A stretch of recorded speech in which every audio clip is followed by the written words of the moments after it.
ছোট্ট মেয়েকে বুকে জড়িয়ে নিয়ে কাঁদছে। ঘুমে ঘুরে মেয়ে খানিক বাদে তাকায় আবার ঘুমিয়ে পড়ে। সারা রাত মনে হয় কোনো স্বপ্ন আমার গ্রাস করেছে। বারবার কানে বাজছে আমি বুড়ি হয়ে গিয়েছি। রাগে ক্ষোভে আমি সকাল হলে নিজেকে নিয়ন্ত্রণ করতে না পেরে সবাইকে ডেকে বলে দিই যে বিথি আর আমার বরের সাথে অবৈধ সম্পর্ক করেছে। আমার আস্থা ছিল বিথির পরিবার আর যাই করুক এই ব্যাপারে সাপোর্ট করবে না। তবে তারপর যা শুনলাম তা আমাকে আমার পায়ের নিচে মাটি নিয়ে গেল এক নিমেষে। বিথির মা উঠে মুখের উপর বলে দিলেন, মিলন তো বিথিকে বিয়ে করেছে। আমরাই সাক্ষী ছিলাম। আর 1 টাকা 2 টাকা নয়, 7 লক্ষ টাকার কেবিনে। মিলন বলেছে তুমি মেনে নেবে। কি মিলন বলোনি? মিলন মাথা নিচু করে দাঁড়িয়ে আছে। বিথির সাথে মিলনের বিয়ে হয়েছে আরো 2 মাস আগে, আর তা বাসার সবাই জানে। মিলন বলেছে আমায় রাজি করিয়ে বিথিকে বাড়িতে নিয়ে যাবে। তার মানে এতে এই কারণে বাড়িতে আসেনি মিলন। আমি এরপর আর মিলনের দিকে তাকাতে পারিনি। আমি সন্তানদের নিয়ে একা বের হয়ে আসি।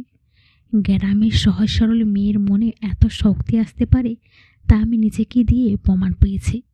আমার সন্তানরা আমার শক্তি জুটিয়েছিল। ঘৃণা লাগতো খুব, যে ঘৃণা মিলনকে ভালোবাসার মানুষ থেকে এক নিমেষেই আঘাতে পরিণত করেছে। ভালোবাসা থেকে ঘৃণায় পরিণত হলে তা খুব ভয়াবহভাবে কাজ করে। তাকে খুন করতেও বাধে না। আমি আমার মেয়েকে নিয়ে বাপের বাড়ি চলে এলাম। বাপের বাড়িতে মা ভাবের সংসারে, আর ভাই দূরে থাকে। ভাইকে সব বলতে ভাই বলে দিয়েছে, মেয়েদেরকে আর তোকে আমি চালাতে পারবো, ওর কাছে যেতে হবে না। মাথার উপর ভাই তখন বিশাল আসমানের ন্যায় ছায়া হয়েছিল। আমার সন্তানরা ছিল আমার শক্তি। আমার লক্ষ্য ছিল যে কিছুর বিনিময়ে ওই লম্পটটাকে শাস্তি দেয়া। ভাই কড়া গলায় ভাবিকে জানিয়ে দেয়, আমার বোনের দিকে যেন তাকায়নি সে। ভাইয়ের সাথে সম্পর্ক রাখা যাবে না, লম্পটের একটা ব্যবস্থা করতেই হবে। আমিও আমার ভাইয়ের কথায় বিরোধ হয়নি। কার জন্য হব যে কিনা আমার সাজানো সংসার এভাবে নষ্ট করে দিল। মেয়েগুলো কেমন বিষণ্ণ মনা হতে রইল। বাবা মরে গেলে এক, কিন্তু যার বাবা তার মাকে এভাবে প্রত্যাখ্যান করে সেই মেয়েগুলো তো বেঁচেও মরে গিয়েছে। আমি ভাবলাম মিলনকে ডিভোর্স দিয়ে দেব, তবে তার আগে ওর বিরুদ্ধে প্রতারণার মামলা করব। তাই করেছি। ভাবি নিজেও ভাইয়ের বিরুদ্ধে গিয়ে আমার পক্ষ নিয়েছিল। মামলা করার পরপরই পুলিশ ওকে নিয়ে যায়। 3 দিন জেলেও থাকে, আর ওর চাকরিও চলে যায়। সে মোনাজাতে একদিন ছিল দোয়ায়। সেই মোনাজাতে কত কেঁদেছি। ও শাস্তি পাক। জেলে যেদিন দেখতে গেলাম মনের ভেতর হু হু করতে রইল। আমি আর চোখে কোনো অনুতাপ তো দেখিনি, বরং তার ছিল আমার প্রতি ক্ষোভ। তার চাকরি যাবার কারণ হলাম আমি। শুধু জিজ্ঞেস করেছিলাম বিথিকে ছাড়বে, আমার টাকা লাগবে, আমি কাজ করে খাওয়াবো তোমায়। সে প্রতি উত্তরে আমায় বলেছিল সম্ভব না, চাইলে তুমি আমায় ছেড়ে যেতে পারো। ওই সম্ভব না কথায় মন থেকে আমার আরও ওর মাঝে বিচ্ছেদ ঘটিয়ে দেয়। আমি ওকে মন থেকে আর স্বামী মানি না, কখনোই মানব না। বাসায় এসে ভাবতে থাকি আমার অনেক কাজ, মেয়েদের পড়ার ব্যবস্থা করা। দরকার হলে আমি গ্রামে এসে যাব, তাও মেয়েদের শিক্ষিত বানাবো, যাতে আমার মতো অবস্থায় পড়লে দিক বেদিকে হতে না হয়। সকালে ভাবির কণ্ঠ শুনে ঘুম ভাঙে আমার। দরজায় কান পেতে শুনি ভাবি মিলনের সাথে ফোনে কথা বলছে। তখন বুঝতে পারিনি মিলন জেল থেকে ছাড় পেয়েছে। ভাবি বারবার বলতেছিল পুরুষ হলে যে জেল খাটিয়েছে তার দিকে মুখ ফিরিয়েও তাকাবি না। আমি চাইলে আমার ভাইয়ের কাছে বলতে পারতাম, বলিনি। আমি চাই না আমার জন্য আর একটা সংসার নষ্ট হোক। কিছুদিন পরে ভাবি আমার সাথে খারাপ আচরণ করতে থাকে। তার সংসারে আমরা বোঝা, এমনই বলতে থাকেন। 3 জন মানুষের খাবার জোগাতে সে হিমশিম খাচ্ছে। সেখানে ভাইয়ের বাসায় আমি কাজের বুয়ার মতোই সারাদিন পরিশ্রম করতাম। চিন্তায় কাজ করতে গিয়ে ক্লান্ত হয়ে মিঝাতাম, মাথায় কাজ করতো না।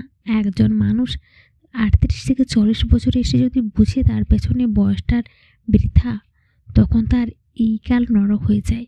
আমারও তাই হয়েছে। দিন দিন ভাবি আমার মেয়েদের সাথেও খারাপ আচরণ করতে থাকে। আর তার চেয়ে কষ্টের হলো মিলন যে বিথিকে বিয়ে করবে তা আমার ভাবিও জানতো।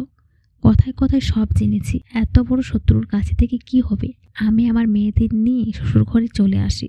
আমি পদে পদে বুঝেছি মেয়েদের নিজেদের পরিচয় না তৈরি করলে পিং পং বলে মতো এই দুয়ার ওই দুয়ার লাথি খেলে গড়ায়। না আছে আমার বেশি শিক্ষাগত যোগ্যতা, না আছে চাকরি করার ক্ষমতা। ডিভোর্স দিলে আমি কি করে থাকবো মেয়েদের নিয়ে? তখন হয়তো মেয়েদের সৎ মায়ের কাছে থাকতে হবে। আমি আর চাকরি করতে গেলেও ধোকা খাবো নয়। মেয়েদের চিন্তায় রাস্তায় পড়ে মরে থাকবো। বেশি হলে আবার আমার বিয়ে দিতে হবে। আমার মেয়েদের দীর্ঘ নিঃশ্বাসে আমি শেষ হব। সবাই বলবে মেয়ের মা নষ্ট না হলে বিয়ে করবে কিভাবে, আর যার বাবা মা এমন তার মেয়েদের কি বিয়ে করবে। ভাবলাম এদের বিয়ে দেবো কি করে, তাই শ্বশুর ঘরে আমি খড়কুটো আগলে রইলাম।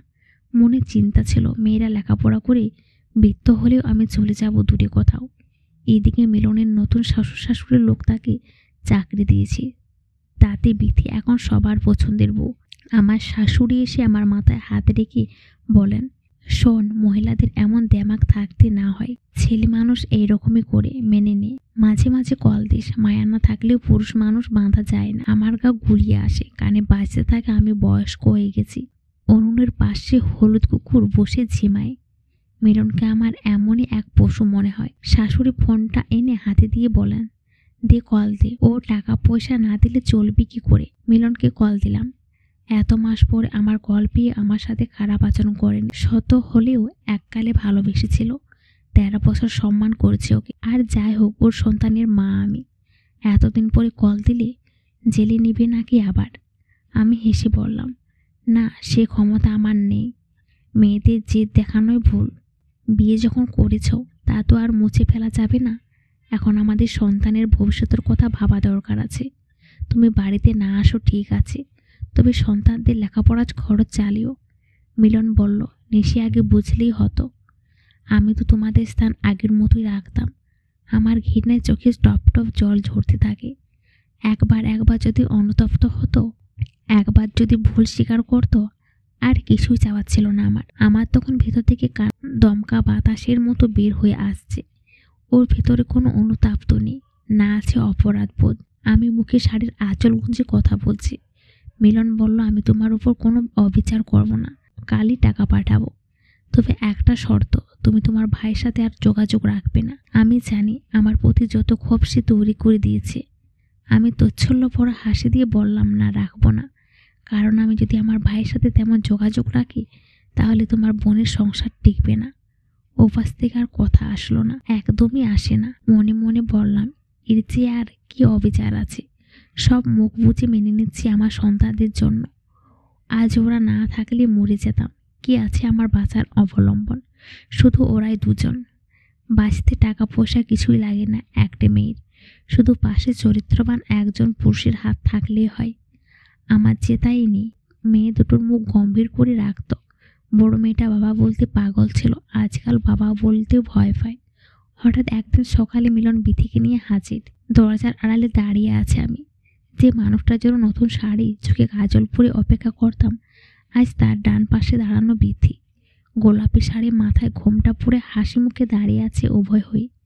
আজ সবচেয়ে ভরসার জায়গা তার স্বামী। আমার শ্বশুর শাশুড়ি হাসি মুখে ঘরে তুলছে। এখন বুঝলাম এতদিন তাদের দেখা মতো করেও মন পায়নি। শাশুড়ি মা বিথির 2 গালে হাত দিয়ে আদরের ন্যায় বললেন, একদম পুতুলা বউ। শুনতে পেলাম বড় মেয়েটা হ্যাকচি তুলে কাঁদছে।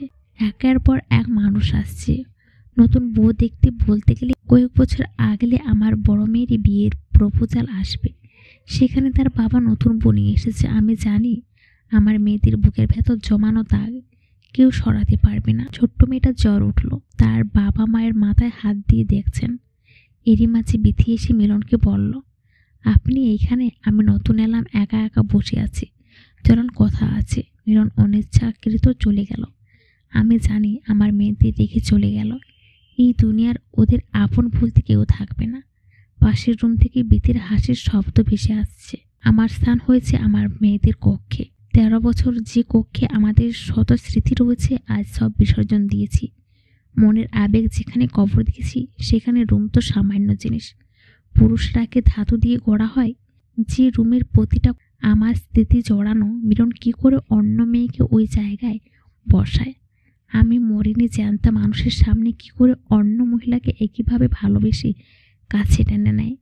তাদের হাসি শব্দ বেড়ে যাচ্ছে, সাথে বাড়ছে আমার বুকের ভেতর ক্ষতর ব্যথা। ছোট মেয়েটা জোরের ঘুরে বলে উঠেছে, আম্মু, আমায় রেখে যেও না আম্মু। মেয়েকে বুকে শক্ত করে আগলে নিয়ে বলতে থাকলাম, মরলেও একসাথে মরবো, বাঁচলেও একসাথে। আমার পাওয়া প্রতিটা ক্ষোভের দাম তোরা দিস মা। নিজের পায়ে দাঁড়িয়ে আমার সম্মান রাখিস। রান্নাঘর থেকে উচ্চস্বরে আমার শাশুড়ি আমার ডাক দিয়ে বললেন, বড় বউ, পোলাওটা দেখো তো ঠিক হয়েছে কিনা। আমার কাছে এই বাড়ি এক মরা বাড়ির মতোই। মরা বাড়িতে কেউ শখ রেখে পোলাও রান্না করে। মানুষ সিনেমার অভিনয়কেও হার মানায়। হার না মানলেও 13 বছর যাকে বউ মা বলে সম্বোধন করত, আজ তা এক ঝটকায় বড় বউ হয়ে গেল। কি অদ্ভুত দুনিয়ার খেলা।